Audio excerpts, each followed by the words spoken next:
नमस्कार चंद्र प्रकाश जी, बहुत बहुत स्वागत है आपका। नमस्ते अंजू जी। नमस्कार, आपके दर्शकों को भी नमस्कार।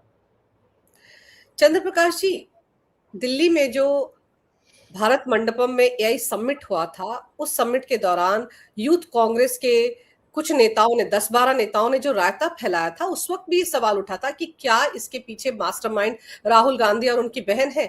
और अब तो सरेआम राहुल गांधी ने जिस तरह से अपनी महिला कार्यकर्ताओं को संबोधित करते हुए इस पर टीका टिप्पणी की है, उससे तो साफ लग रहा है कि मास्टरमाइंड वही है।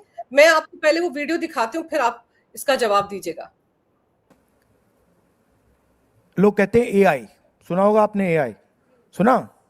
यहां पे अभी जो समिट हुआ था, सुना आपने? हाँ, कर दिया काम यूथ कांग्रेस वालों ने।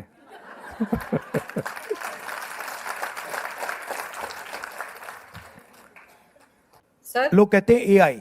सर ये क्या है? ये क्या नेता प्रतिपक्ष है? मुझे तो ऐसे लग रहा है जैसे एक स्कूल कॉलेज में वो जो नेतागिरी करने वाले नए नए लड़के होते हैं ना, ये उसमें से कोई शख्स बोल रहा है। देखिए, स्कूल कॉलेज में जो छात्र संघ की जो राजनीति करने वाले तो हैं, उनको भी इतना सेंस होता है, उनको भी पता होता है कि उनको किस अपने क्राउड को एड्रेस करना है। ये व्यक्ति अपने इस कार्यकर्ताओं के बीच में बैठकर और अपने ही पार्टी के कार्यकर्ताओं द्वारा किए गए एक शर्मनाक कृत्य पर मतलब वो गर्व दिखा रहे हैं, और गर्व ही नहीं दिखा रहे हैं, खुश हैं। एक हंसी है उनके चेहरे पे, एक क्रूर हंसी है। एक ऐसी क्रूर हंसी है कि हमने देश को बदनाम कर लिया, उसमें सफलता पाई। देश को हमने शर्मसार किया, हम सफल रहे।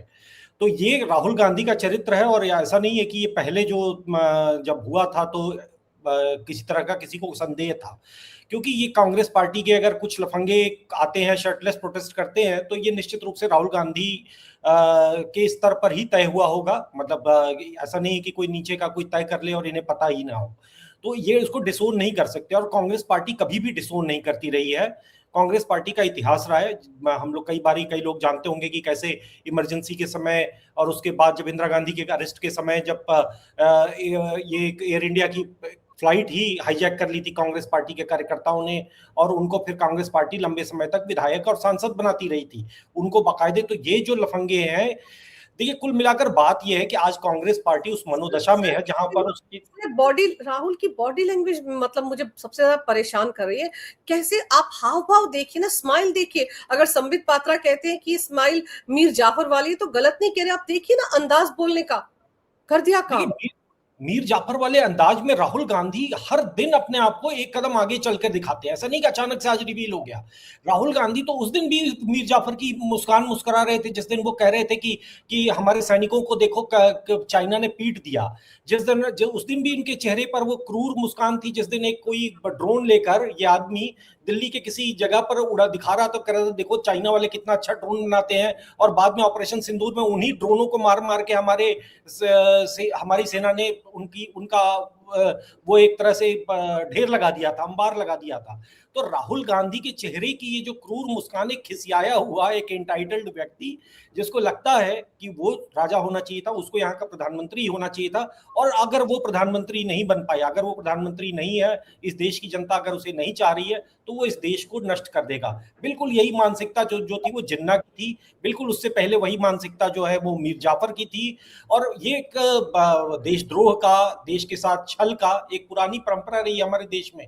महान देशभक्त हुए हैं, बड़े बड़े क्रांतिकारी हुए हैं, बलिदानी हुए हैं, तो उतने ही महान हमारे यहाँ गद्दार, देशद्रोही, धूर्त चाल और जो इस तरीके के तत्व हैं वो भी हुए हैं।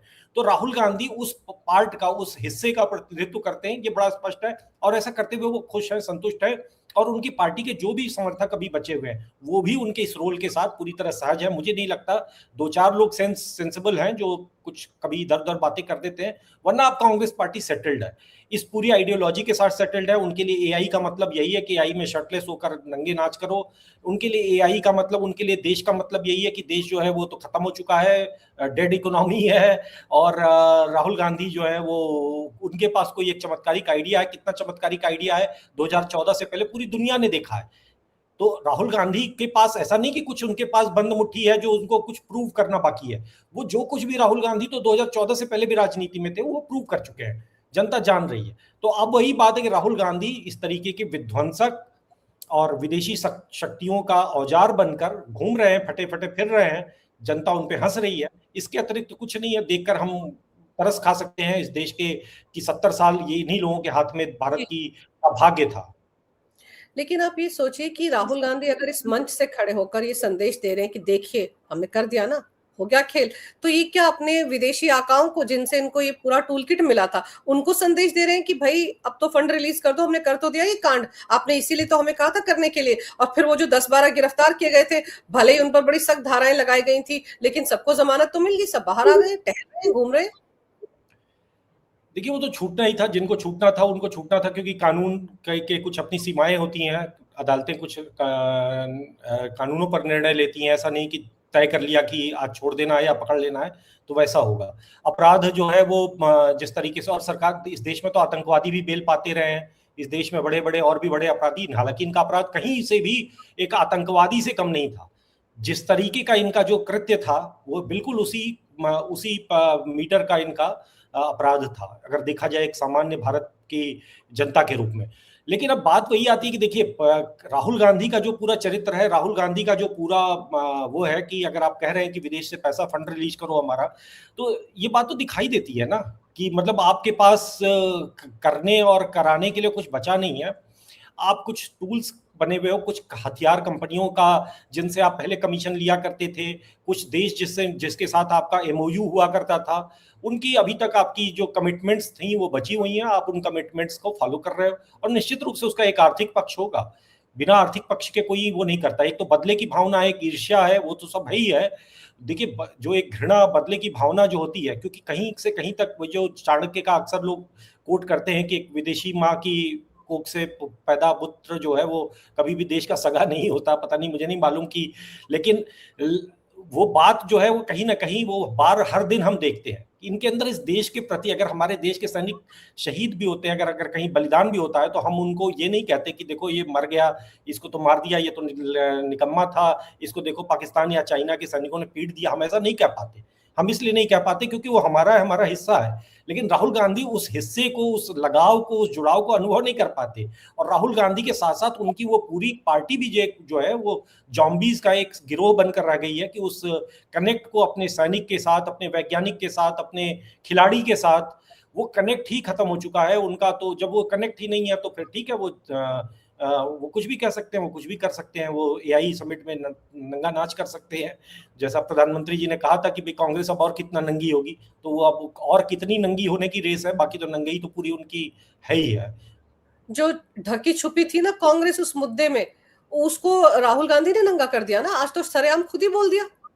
अब उनका जो बाइट है इस बात की तस्दीक करता है, मोहर लगाता है कि बहन भाई दोनों ने मिलकर ये साजिश रची थी। मुझे तो लगता है कि जब मास्टरमाइंड खुद सामने आ रहा है तो अब तो उसके खिलाफ भी कार्रवाई होनी चाहिए। लेकिन एक मुद्दा और है जो मतलब समझ में नहीं आता कि उसको कैसे एड्रेस किया जाए। शर्जील इमाम 2020 में दिल्ली में जो दंगे हुए उनमें उनका नाम भी था। दिल्ली, उनको सुप्रीम कोर्ट से जमानत नहीं मिलती है, लेकिन निचली अदालत से उनको 10 दिन की अंतरिम जमानत मिल जाती है कि भाई की शादी में वो शामिल हो सकता है। इसको कैसे देखा जाए? देखिए, कुछ कानून में कुछ नियम है। वो नियम अक्सर देखा जाता है, वो नियम तो वैसे सबके लिए होते हैं, किसी के लिए विशेष कोई नियम नहीं होता है। लेकिन अब इनको जो छोटे भाई की शादी और बीमार माँ की देखभाल, 10 दिन में कौन सी बीमार माँ की देखभाल हो जाएगी, ये तो मतलब समझ से परे है। ठीक है, अगर वैसे तो जो आतंकवादी होते हैं उनका एक सपोर्ट सिस्टम होता है। इनके परिवार की कमाई का सोर्स क्या है जो इतने बड़े बड़े सिद्धार्थ दवे जैसे बड़े वकील और ये अफोर्ड कर पाते हैं। तो फिर इनकी माँ की देखभाल करने के लिए शर्जील इमाम को जाने की क्या जरूरत है, मेरे समझ से परे है। और भाई की शादी में तो वो चिंता करने के लिए उनका पूरा समुदाय है। और दूसरी बात है कि अपराध की इंटेंसिटी देखी जाती है कि आपका अपराध कैसा है। अपराध आपका था भारत की पूरी एक जो एक तरह का भारत के खिलाफ षड्यंत्र रचना, उसको एक्शन में लाना और एक पूरी एक्शन प्लान अपना दिखाना। और एक पढ़ा लिखा व्यक्ति, ऐसा नहीं था कि एक कोई जो हम वायरल वीडियोस देखते हैं कि कोई टोपी लगाए, कोई मदरसा छाप जो है वो कुछ अपनी भावनाएं व्यक्त करते हैं, तो वो तो फिर भी ठीक है, उनको हम अबोध जान भूल सकते हैं। लेकिन ये तो आईआईटीएन था, जेएनयू में पढ़ रहा था और सब दुनिया भर की, और एक षड्यंत्रकारी था, एक लार्जर, एक कॉन्स्पिरेटर था ये। और जिसमें पूरे उस दंगे में इतने लोगों की मृत्यु हुई, हिंदुओं के खिलाफ एक पूरी योजनाबद्ध तरीके से डायरेक्ट एक्शन डे की तरह से एक दिन के अंदर हम बड़ी संख्या में हिंदुओं को मारने की तैयारी थी। उनको अंदाजा नहीं था कि एक स्टेट मशीनरी किस स्तर पर काम करती है, इसलिए ये बेचारे चूक गए। वरना अगर वो पुराना जमाना होता या इवन कांग्रेस की भी सरकार होती, दुर्भाग्य था उनका कि दिल्ली में, भारत में इस समय केंद्र में कांग्रेस की सरकार नहीं थी। अगर कांग्रेस, जब पिछला डायरेक्ट एक्शन डे सफल हुआ था तो इसलिए सफल हुआ था कि उसमें अंग्रेज था। आज अगर कांग्रेस होती तो यही जो हम 53 और 54 लोगों की संख्या देखते हैं, ये कहीं अधिक होती, कहीं ज्यादा होती, वो शायद हजारों में भी हो सकती थी। तो अब ऐसे व्यक्ति को बेल मिल जाना, और वो भी इन मानवीय आधारों पर कि माँ की देखभाल और भाई की शादी, तो फिर भैया इस देश में आम लोगों को इस तरीके से इतनी छूटें नहीं मिलती हैं। ये भी एक सत्य है कि लोगों को कितनी पापड़ बेलनी पड़ती है। आपका कभी आज ये है, कल को कुछ हो जाएगा। इसी तरीके से दंगे में जो महिला थी, वो अपना पता चला कोई प्रेगनेंसी के नाम पे निकल रही है, कोई किसके नाम पे। अरे भैया, अगर आप एक माँ हो तो आप दंगे में पार्ट कैसे, हिस्सा कैसे ले सकती हो? तो अगर आपने इस तरीके के सारे, कोई बूढ़ा है, कोई कुछ है, तब तो फिर हो चुका। फिर तो इस देश में कोर्ट कचहरी का कोई मतलब ही नहीं है। और वो भी अपराध ठीक है, अगर आपने कुछ घोटाला कर लिया होता, घपला कर लिया होता, चोरी कर ली होती, कुछ इस तरीके का छोटा मोटा मामला होता, आपको बेल मिल जाती, किसी को कुछ शिकायत नहीं थी। आप आतंकवादी हो भैया, तो आप आतंकवादी और आप पूरी एक षड्यंत्रकारी आतंकवादी हो, जो सिर्फ भावनाओं में जाकर कहीं गोली चला देता है, ऐसा नहीं है। आप भारत के टुकड़े करने की प्लान कर रहे थे और उसके हिसाब से आप एक्शन भी ले रहे थे। बिल्कुल। और फिर जिनको सुप्रीम कोर्ट से जमानत नहीं मिल रही है, उनको कड़कड़डुमा कोर्ट से 10 दिन की अंतरिम जमानत मिल जाती है, तो सवाल तो उठेंगे। और जैसे आपने कहा कि सिद्धार्थ दवे जैसे वरिष्ठ अधिवक्ता, बहुत महंगे वाले वकील इनका केस लड़ रहे हैं, तो पैसा कहां से आता होगा? क्योंकि सवाल ये भी उठ रहा है ना कि ये जो 5 आरोपी जिनको जमानत मिली थी दिल्ली दंगों वाले, उनमें एक थी गुलफिशा फातिमा, उनके वकील थे अभिषेक मनु सिंघवी, उनको जमानत मिल गई थी। तो ये महंगे महंगे वकील इन लोगों को कहां से मिल जाते हैं? और फिर अगर हम अभिषेक मनु सिंघवी की बात करें, तो आजकल बड़ा चर्चा में कि उन्होंने तो करोड़ों रुपए कमाए हैं वकालत से। तो सवाल तो ये उठेंगे ना सर कि इतना पैसा आखिर कैसे आया? और ये हमेशा पैरवी उन्हीं लोगों की क्यों करते हैं जो राष्ट्र के खिलाफ काम करते हैं?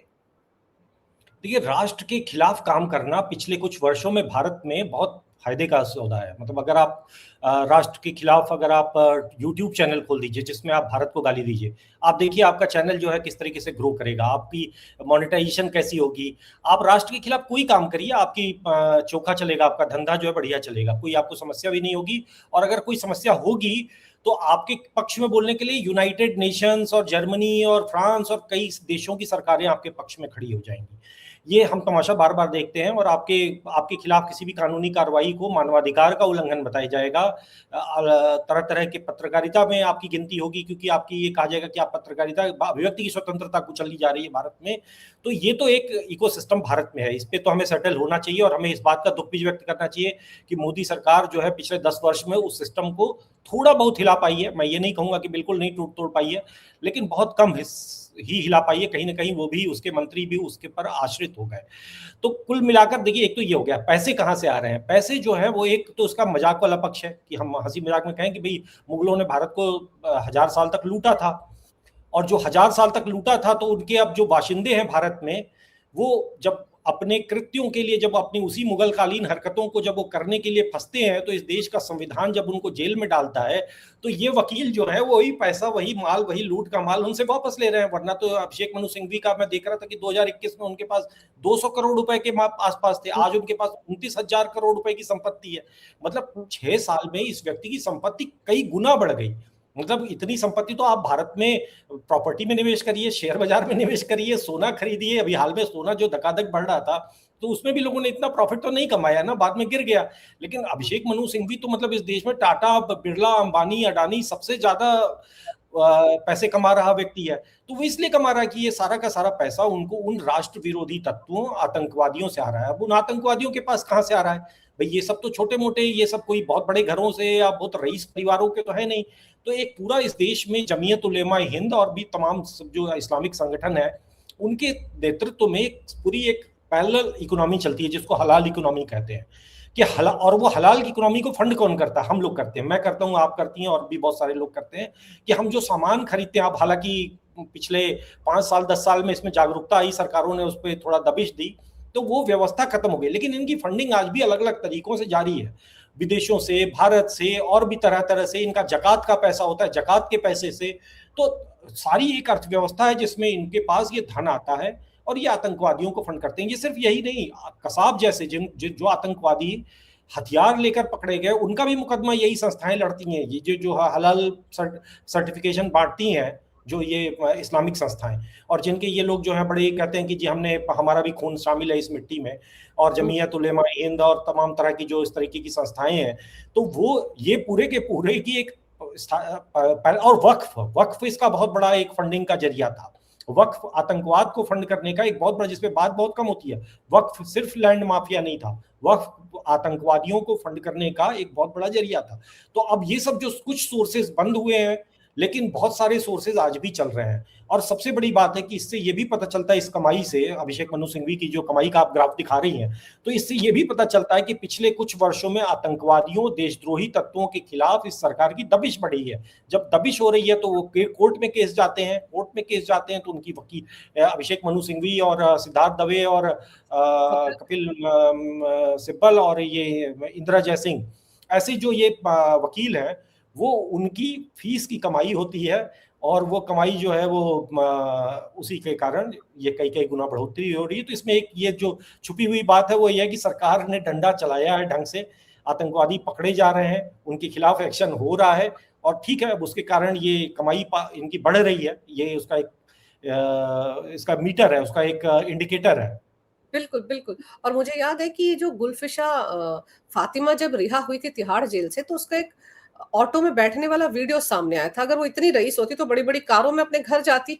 अगर वो इतने बड़े-बड़े वकील हायर कर रही, जिनकी फीस करोड़ों में है, एक हियरिंग की, एक अपीयरेंस के करोड़ों ले लेते हैं, तो अगर वो खुद इतनी बड़े परिवार से आती है, तो फिर तो दंगे में क्यों शामिल थी? और दूसरा, इतने परिवार से थी तो किसी बड़ी सी गाड़ी में जाती। तो सवाल तो उठेंगे ना कि आखिर उनके लिए जिस वकील को हायर किया गया, उसकी पैसे किसी और ने दिए। और आपको याद होगा चंदन गुप्ता का मामला, कासगंज का, उस मामले में एनआईए कोर्ट ने जब जजमेंट सुनाई थी, तो ये लिखा था स्पेशली कि पता कीजिए कि जो वकील हायर किए गए थे इन सबको बचाने के लिए, इनकी फंडिंग कहां से और इनको पैसा कहां से आ रहा है, क्योंकि वो तो वहीं के लड़के थे, आम लड़के थे। लेकिन जैसे ही वो केस दायर हुआ, एफआईआर दायर हुई, उनकी पैरवी करने के लिए दिल्ली से बड़े बड़े वकील कासगंज जैसी जगह पर पहुंच गए। तो ये तो एनआईए कोर्ट के फैसले में लिखा हुआ है। देखिए, इस देश में ये तमाशा आज से नहीं, बहुत लंबे समय से चल रहा है। आपने जो सबसे शुरू में कहा कि ऑटो से क्यों गई, तो एक तो होता है ऑप्टिक्स।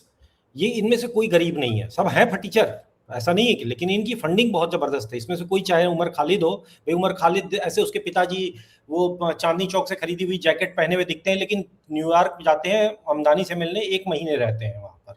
तो ऐसा किसी का कोई पीछे से बैकअप कमजोर है ऐसा नहीं है। एक चेहरा, एक धाती के दांत दिखाने के होते हैं, एक खाने के होते हैं। तो दिखाने के लिए तो ऑटो से जाएंगे। हमने देखा कि अरविंद केजरीवाल भी, ये टिपिकल ये वामपंथियों की शैली होती है, और ये वामपंथ और जिहाद का जो ये कॉकटेल है, इसकी तो विशेषता है कि वो उस दिन पता है कि आज मीडिया के कैमरे होंगे, आज हमको फॉलो करेंगे, तो ऑटो से जाएंगे ताकि दिखे कि भाई हम तो आम जनता, गरीब लोग।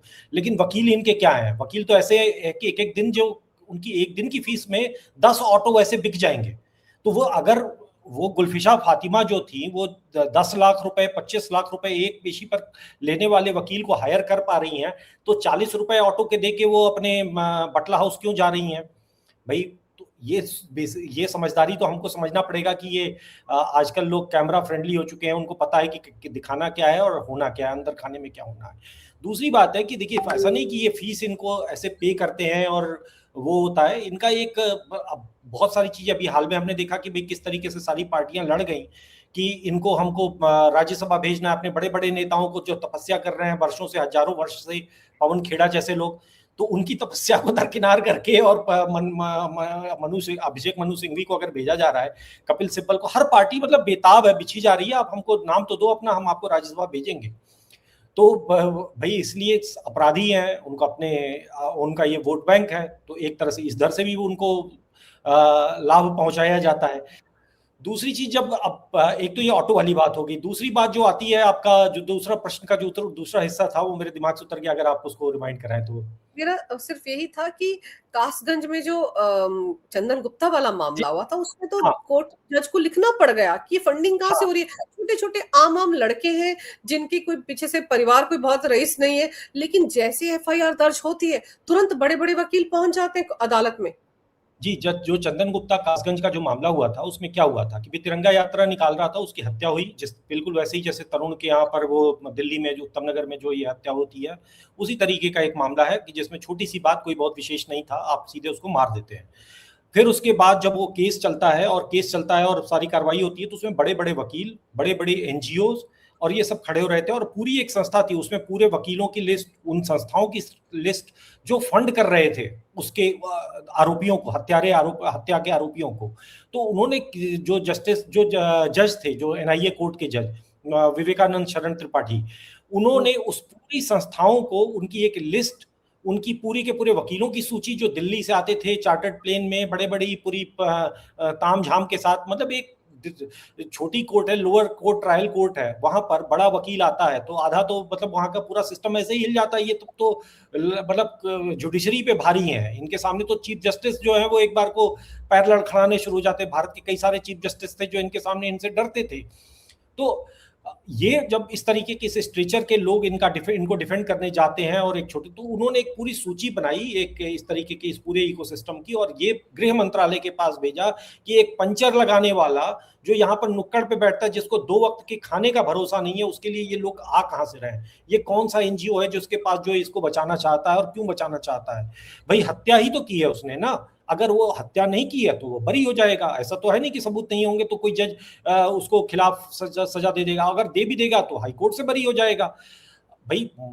और अगर सजा भी हो जाएगी तो इस देश में बड़े बड़े आतंकवादियों को एक आध महीने के बाद हमारी जेलें रख नहीं पाती हैं, उनको हम जो खुश हो जाते हैं, ताली बजा लेते हैं कि भाई इनको सजा हो गई, उनको सजा हो गई। लालू यादव को भी सजा हो गई थी, हमने ऐसी ताली बजाई थी। घूम रहे हैं ना अपनी किडनी लेकर अपने हाथों में, कभी सिंगापुर जा रहे हैं, कभी बैडमिंटन खेल रहे हैं। तो इस देश में व्यवस्था बड़े बड़े हत्यारों, बलात्कारियों और आतंकवादियों को, कुछ एक्सेप्शंस जो थोड़ा पब्लिक स्क्रूटनी में आ जाते हैं वो बेचारे रह जाते हैं। बाकी तो, और बाकी अगर वो कोई दारा सिंह जैसा कोई व्यक्ति है जो एक विदेशी नागरिक जो भारत में धर्मांतरण कराने आया था, और उसकी हत्या के केस में जो दारा सिंह उड़ीसा में क्योंझर में जो विषय हुआ था, वो पूरी जीवन अपने उस जेल में सड़ गए। आज मतलब उसका पूरा जीवन बीत गया, आज भी वो जेल में है। जवानी में वो आदमी जेल में गया था, आज वो बूढ़ा हो चुका है, उसको कभी बेल नहीं मिली, उसने बाहर का मतलब सूरज का प्रकाश नहीं देखा। उसको अपने पिता मर गए, माता मर गए, अपने पिता को मुखाग्नि देने के लिए भी उनको नहीं छोड़ा गया।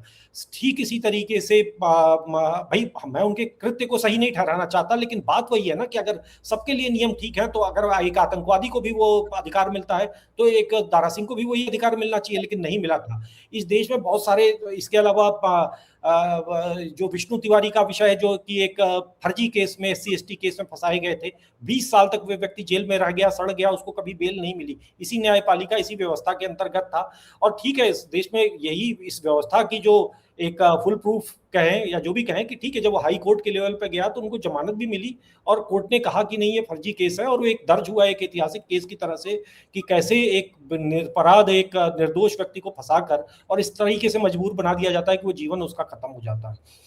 तो लेकिन इस पूरी व्यवस्था में किस तरीके से कुछ आतंकवादियों, अपराधियों के लिए, अगर वो इस्लामिक आतंकवादी और अपराधी हैं, तो उनके लिए एक पूरा सिस्टम काम करता है। वो राजनीतिक सिस्टम भी होता है, वो विदेशों का इकोसिस्टम भी होता है, और उस देश के अंदर जो पूरा वो एक समुदाय है, वो किस तरीके से अपने जकात के पैसे से, अपने हलाल के पैसे से उनकी सहायता करता है, वो भी एक उसका एक पहलू है। तो उन्होंने जब ये गृह मंत्रालय को दिया, निश्चित रूप से उस पर कार्रवाई हो रही होगी तभी तो, अब या फिर मतलब हम आशा करते हैं कि उसके प्रभाव धीरे धीरे चीजों के दिखते हैं, अचानक से तो नहीं दिखता है।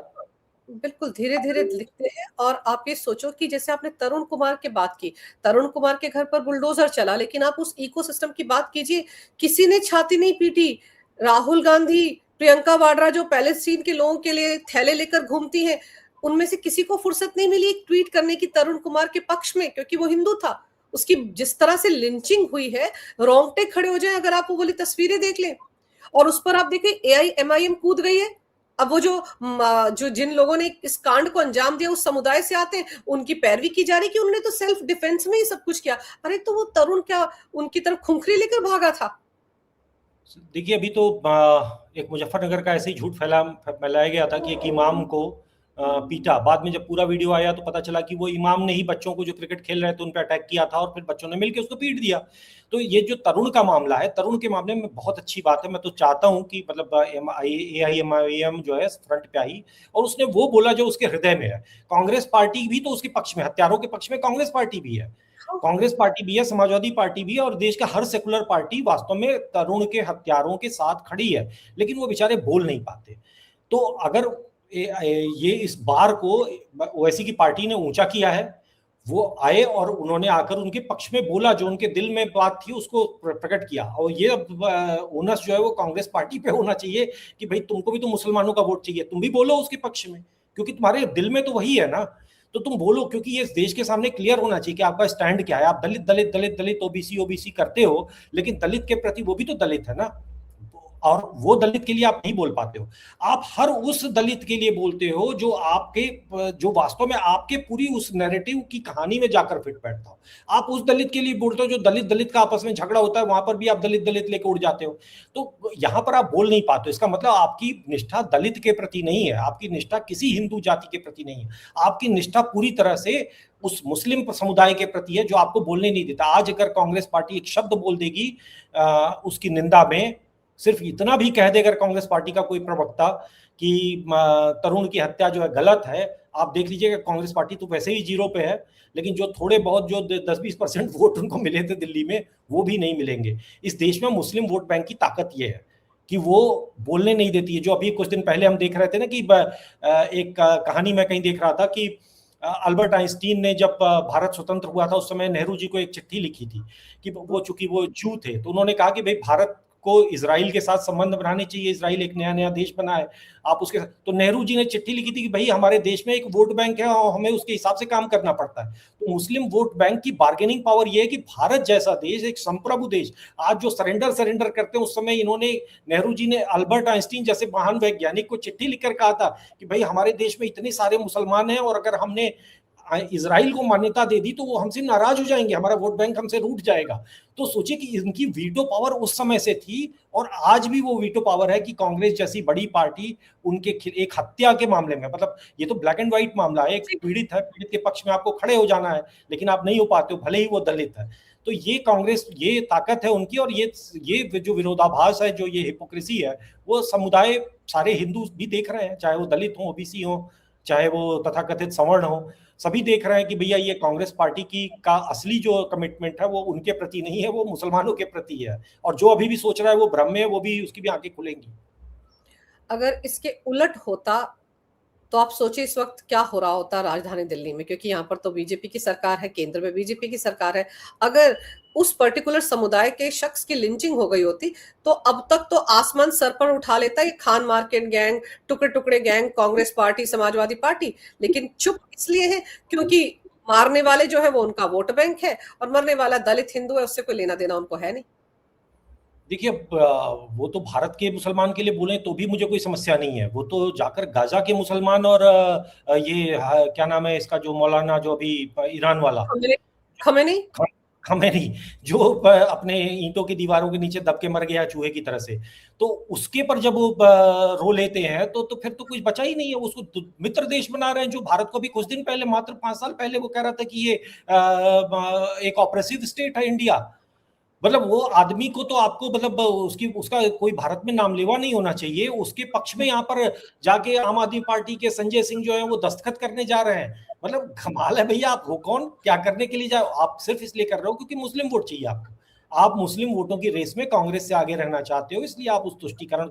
और अभी इसमें भी एक चीज है कि पूरे के पूरे ये जो समुदाय है, ठीक है, अभी उनको अभी उम्मा दिख रही है, लेकिन लड़ाइयां तो इनकी आपस में भी हैं। सऊदी अरब तो सुन्नी है, बाकी कुवैत और ये जितने हैं सब सुन्नी राष्ट्र देश हैं। ईरान मार रहा है तो वो शिया सुन्नी का भी एंगल है। तो ये कहीं ना कहीं अंदर अंदर एक बेचैनी है, वो चूंकि हिंदुओं का एक डर है इसलिए वो एक दिख रहा है।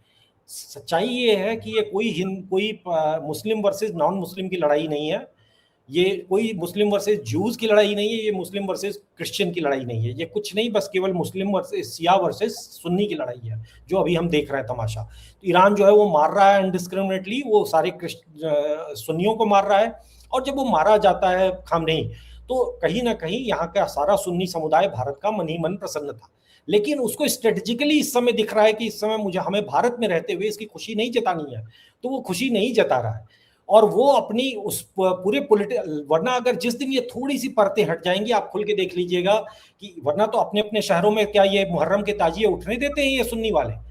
अगर इनको इतना ही दर्द है खामनेई के मरने पर, तो ये अपने अपने शहरों में सब मुहर्रम के ताजिए उठने देकर दिखा दें हमको।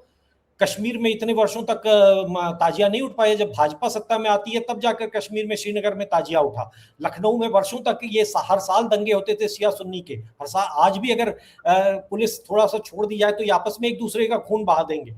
तो ये तमाशा जो है हमें चुपचाप अभी धैर्य के साथ देखना चाहिए। ये जो आज अभी एक उम्मा और दुनिया भर की चीजें हो रही है, उम्मा को जो है वो 1 मिनट में इनका असली रंग सामने आ जाएगा। आया ही हुआ है सब। हर भारत का मुसलमान मोटे तौर पर खुश है। ईरान पिट रहा है, वो चाहता है शियाओं का नाश हो, और वो वही कर रहे हैं।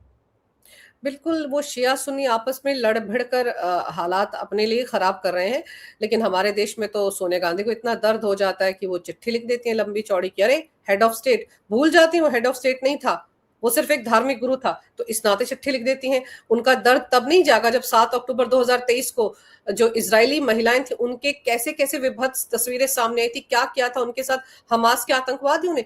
उस वक्त उनको चिट्ठी लिखने की नहीं सूझी। बहुत दूर नहीं, पहलगाम में जो आतंकवादी हमला हुआ था, हमारे 26 भाइयों को उनका धर्म पूछ पूछ कर बेरहमी से मारा गया था, तब भी सोनिया गांधी का के अंदर की इमोशंस नहीं जागी, तब भी उन्होंने कोई चिट्ठी नहीं लिखी। चिट्ठी कब लिखी? जब खमेनेई गुजर गया। तो अब इससे अंदाजा लगा लीजिए कि उनकी सिंपैथी किस तरफ है। और फिर राहुल गांधी आजकल जिस तरह का लिबास, ऊंचा पजामा पहनकर संसद पहुंच रहे हैं, उससे भी एक मैसेज आ रहा है कि उनका झुकाव किस तरफ है। लेकिन अब देखते हैं ये जो नया खुलासा राहुल गांधी ने किया है, बड़ी भौवें तरा कर मुस्कुरा कर कि देखिए खेल हो गया। अब वो बात निकली है तो दूर तलक तो जाएगी, कुछ ना कुछ तो उसका जबरदस्त रिएक्शन होगा ही होगा। जहां तक संबित पात्रा की बात है बीजेपी की, उन्होंने तो कह ही दिया कि राहुल गद्दार है और पूरी दुनिया देख रही है। तो अब देखते हैं इस मुद्दे पर आगे बात क्या बढ़ती है। लेकिन आपने समय निकाला, बहुत विस्तार से इस विषय पर बहुत अहम जानकारी मेरे दर्शकों को दी। आपका बहुत बहुत धन्यवाद चंद्र प्रकाश जी। नमस्कार। भारत माता की जय। वंदे मातरम। जय श्री राम। जय श्री राम।